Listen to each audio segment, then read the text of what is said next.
ഫവാസെ, ഒരു chief election officer പദവിയിലിരുന്ന ഒരു IAS-കാരൻ ഇപ്പോൾ ഇലക്ഷന് തൊട്ട് പിന്നാലെ മുഖ്യമന്ത്രിയുടെ തന്നെ സെക്രട്ടറി ആയിട്ട് ചുമതലയേൽക്കുന്നത്.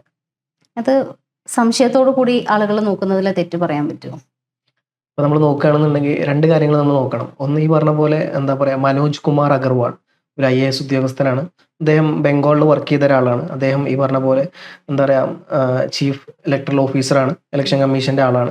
അതേ സ്ഥാനത്ത് കേരളത്തിലോട്ട് വരുമ്പോൾ ഈ പറഞ്ഞ പോലെ രത്തൻ യു കേൾക്കർ അദ്ദേഹം IAS ഓഫീസറാണ്, കേരളത്തിൽ ചീഫ് ഇലക്ടറൽ ഓഫീസറാണ്. രണ്ടുപേരും ഇലക്ഷൻ കമ്മീഷന്റെ ഔദ്യോഗിക മെമ്പേഴ്സാണ്. ഇലക്ഷനെ നിയന്ത്രിച്ചിരുന്ന ആൾക്കാരാണ്. SIR ആയി ബന്ധപ്പെട്ട കാര്യങ്ങളൊക്കെ ഇൻഫ്ലുവൻസ് ചെയ്ത കൈകാര്യം ചെയ്യുന്ന നേതാക്കന്മാരാണ്. ഇതേ നമ്മൾ പറയേണ്ട ഒരു കാര്യം, രാഹുൽ ഗാന്ധി പലപ്പോഴും പറഞ്ഞൊരു കാര്യമുണ്ട്, വോട്ട് ചോരി എന്ന് പറഞ്ഞ ബന്ധപ്പെട്ട കാര്യങ്ങൾ. ഈ പറഞ്ഞ പോലെ BJPയുടെ ഇലക്ഷൻ കമ്മീഷന്റെ പല ആൾക്കാരും ഇലക്ഷൻ കഴിഞ്ഞതിന് ശേഷം നേരിട്ട് BJPയിലോട്ട് പോകുന്നു. അല്ലെങ്കിൽ സുപ്രീം കോടതിയിലെ ചീഫ് ജസ്റ്റിസ് രഞ്ജൻ ഗൊഗോയ് തെരഞ്ഞെടുപ്പ് കഴിഞ്ഞതിന് ശേഷം രാജ്യസഭാ അംഗമായിട്ട് BJPയിലോട്ട് കയറുന്നു. ഇത്തരത്തിൽ അതിരൂക്ഷമായിട്ട് വിമർശിച്ചിരുന്ന പാർട്ടിയാണ് രാഹുൽ ഗാന്ധിയും കോൺഗ്രസ് ഒക്കെ. അതേ രാഹുൽ ഗാന്ധിയുടെ പാർട്ടിയായ കോൺഗ്രസിലെ ഒരു മുഖ്യമന്ത്രി കേരളത്തിൽ ഇതേപോലത്തെ പ്രക്രിയ, BJP ചെയ്ത സെയിം പ്രക്രിയ ഇവരും ചെയ്യുന്നു.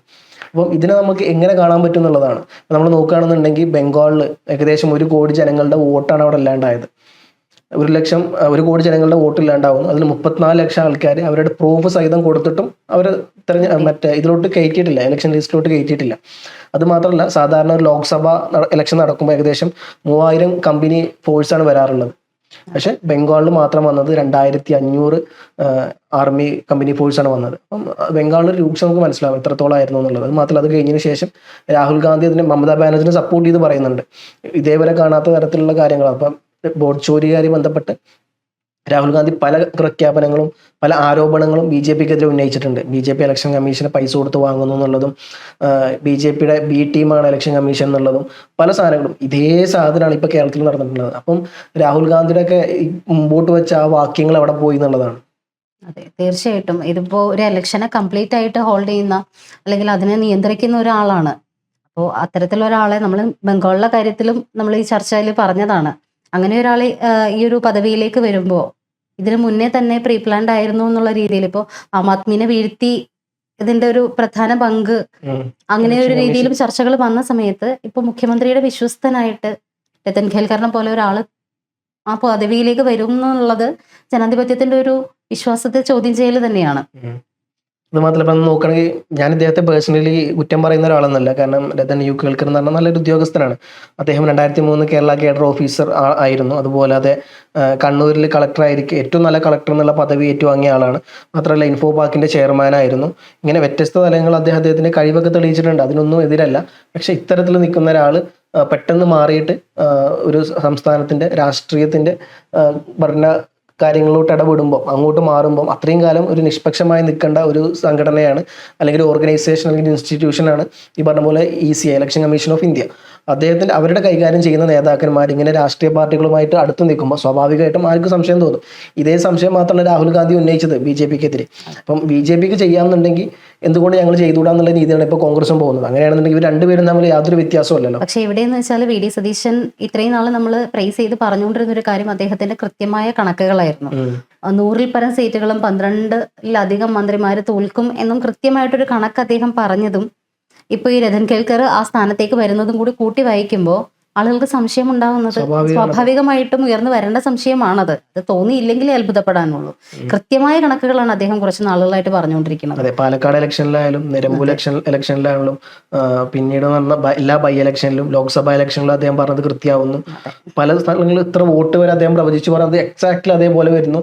നമ്മളെല്ലാവരും ചാണക്യതന്ത്രൻ അല്ലെങ്കിൽ ഒരു രാഷ്ട്രീയ എഞ്ചിനീയറിംഗ് കൃത്യമായിട്ട് കൈകാര്യം ചെയ്യുന്ന നേതാവ് എന്നുള്ള നിലക്ക് സതീശനെ കാണുന്നു. അതേസമയം ഇത്തരത്തിലുള്ള സാധനമായിട്ടുള്ള ഒരു ബന്ധം വരുമ്പോൾ സ്വാഭാവികമായിട്ടും അവിടെ ഒരു സംശയം ജനങ്ങൾക്ക് സാധാരണയാണത്. കാരണം ഇത്തരത്തിലൊരു പ്രക്രിയ ഇതേവരെ കേരളത്തിൽ കണ്ടിട്ടില്ല. ഇതേ നമ്മളായിരുന്നു കിലയുമായി ബന്ധപ്പെട്ട എന്താ പറയുക V ശിവൻകുട്ടി ഒരാളെ ഏൽപ്പിക്കുന്നു. അതുമായി ബന്ധപ്പെട്ട് വലിയ തരത്തിൽ സതീശൻ എന്ന് കുറെ പറഞ്ഞ ഒരുപാട് കാര്യങ്ങളുണ്ട്. എന്താ പറയുക, ക്രെഡിബിലിറ്റി വേണം, നിഷ്പക്ഷത വേണം, അതേപോലെ എന്താ പറയുക മെറിറ്റ് വേണം ഒരാളെ ചൂസ് ചെയ്യുമ്പോൾ. അപ്പം ഇതൊന്നും ഇപ്പോൾ സതീശന് ബാധകമല്ല. അന്ന് പ്രതിപക്ഷ നേതാവ് ഇരിക്കുമ്പോൾ ഈ പറഞ്ഞ പോലെ മെറിറ്റ് ഉണ്ടായിരുന്നു, ക്രെഡിബിലിറ്റി ഉണ്ടായിരുന്നു, അക്കൗണ്ടബിലിറ്റി ഉണ്ടായിരുന്നു, റെസ്പോൺസിബിലിറ്റി ഉണ്ടായിരുന്നു. ഇതൊന്നും ഇപ്പൊ മുഖ്യമന്ത്രി ആകുമ്പോൾ ഇതൊന്നും ഇപ്പൊ സതീശന് ബാധകമല്ല. ഇതെല്ലാം കാറ്റിൽ പറത്തിക്കൊണ്ടാണ് ഈ രത്തൻ യു കേൾക്കറിനെ ഈ പറഞ്ഞ പോലെ അദ്ദേഹത്തിന്റെ ചീഫ് സെക്രട്ടറി ആയിട്ട് സതീശൻ കൊണ്ടുവരുന്നത്. ഈ പറയുന്ന ക്രെഡിബിലിറ്റി ആണെങ്കിലും വിശ്വാസ്യത, ഇങ്ങനെ എല്ലാ കാര്യങ്ങളും മാധ്യമങ്ങളോട് അല്ലെങ്കിൽ ജനങ്ങളോട് പറയാൻ അല്ലെങ്കിൽ വിശദീകരിക്കാനുള്ളൊരു മനസ്സ് മുഖ്യമന്ത്രി കാണിക്കേണ്ടത് അത്യാവശ്യമാണ് ഈ ഒരു സമയത്ത്. ഭരണം തുടങ്ങിയിട്ടേ ഉള്ളൂ. ആദ്യം തന്നെ വരുന്ന ഒരു കറ പോലെ വരുന്ന ഈ ഒരു ആരോപണം കൃത്യമായിട്ടും ജനങ്ങളിലേക്ക് ഇങ്ങനെ ഒരു തീരുമാനം എടുക്കാനായിട്ട് അല്ലെങ്കിൽ ലതൻ കേൾക്കാരനെ എങ്ങനെ കൊണ്ടുവന്നു എന്നുള്ളത് ജനങ്ങൾ കൂടി അറിഞ്ഞിരിക്കേണ്ടതാണ്. ഇങ്ങനെ ഒരു സംശയം ആരോപണം ഉന്നയിക്കുമ്പോൾ പണ്ടത്തെ സർക്കാരിനെ പോലെ ഒളിച്ചോടാണ്ട് അതിന്റെ സത്യാവസ്ഥ എന്താണെന്ന് ജനങ്ങളോട് പറയാനായിട്ട് ബഹുമാനപ്പെട്ട മുഖ്യമന്ത്രി തയ്യാറാവണം എന്നുള്ളതാണ് ഈ സമയത്ത് പറയാനുള്ളത്. ഇത് മാത്രമല്ല, ഏറ്റവും ഒരു വാക്ക് പറഞ്ഞു നമുക്ക് എന്തായാലും ചർച്ച നിർത്താം. രാഹുൽ ഗാന്ധിയുടെ തന്നെ പ്രധാനപ്പെട്ട ഒരു കോട്ടിൽ പല ആൾക്കാരും ഉദ്ധരിച്ചൊരു കോട്ടാണ്, ഉദ്ദിഷ്ട കാര്യത്തിന് ഉപകാര സ്മരണ. അന്ന് അദ്ദേഹം ഈ പറഞ്ഞ പോലെ ഇലക്ഷൻ കമ്മീഷനും BJP ബന്ധപ്പെട്ട കാര്യമാണ് പറഞ്ഞത്. ഇപ്പം ഞാൻ ഈ സാധനം പറയുന്നത്, ഇത് രണ്ടും BJP ചെയ്യുന്നത് എന്താണോ അതേ സാധനം തന്നെ ഇപ്പോൾ ഇവിടെ കേരളത്തിൽ നടക്കുന്നത്. BJP അല്ലെങ്കിൽ തെരഞ്ഞെടുപ്പ് കമ്മീഷൻ ചെയ്തു കൊടുത്ത കുറച്ച് കാരണത്തിന് ഒരു സ്മരണ എന്നുള്ള നിലക്ക് അദ്ദേഹത്തെ ഇങ്ങോട്ട് കയറ്റി നിർത്തുന്നു എന്നുള്ള രീതിയിലാണ് ഇപ്പോൾ ഈ സാധനം വരുന്നത്. അപ്പം ഞാൻ അങ്ങനെയാണെന്ന് വിശ്വസിക്കുന്നില്ല.